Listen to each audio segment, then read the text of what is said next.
Hi, in this video we're going to find an unknown angle in an isosceles triangle. So we've got this triangle here, we've got that these two lengths of the isosceles triangle are equal. Remember, the isosceles triangle has two lengths which are equal, so that's 20, we've got 20 over here as well. And we want to find this angle x here. Now, when we've done trigonometry, we've dealt with right angle triangles, haven't we? So what we need to do is we need to split the isosceles triangle, because isosceles triangles always have a line of symmetry. So you can see this line of symmetry here, and then if I split it like that, you can now see I do have a right angle triangle.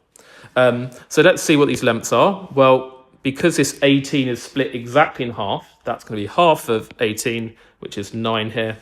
And if we were to find this angle here, let's do it in a different colour, in blue, let's say we were to find this angle here, then can you see that if you were to double that angle, you would find the total angle x, wouldn't you?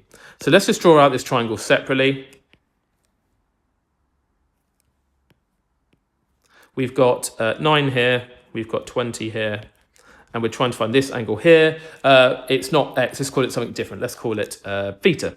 Theta is a Greek letter we often use for an unknown angle.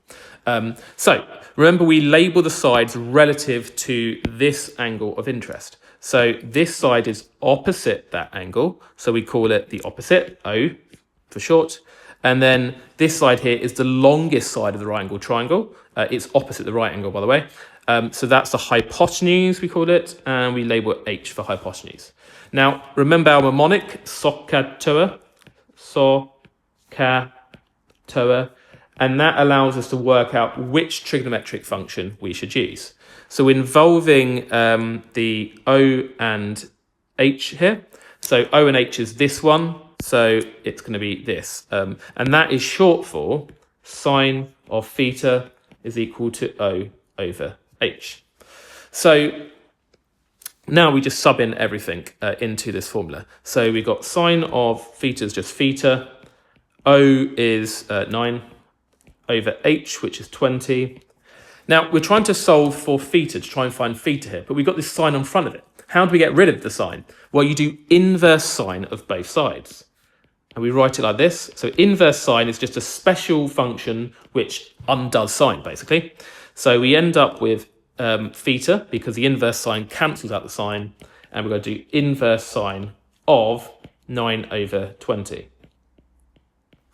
And if we do that, shift sine, probably on your calculator, you might have a different calculator, 9 over 20 gives you 26.7 4 degrees.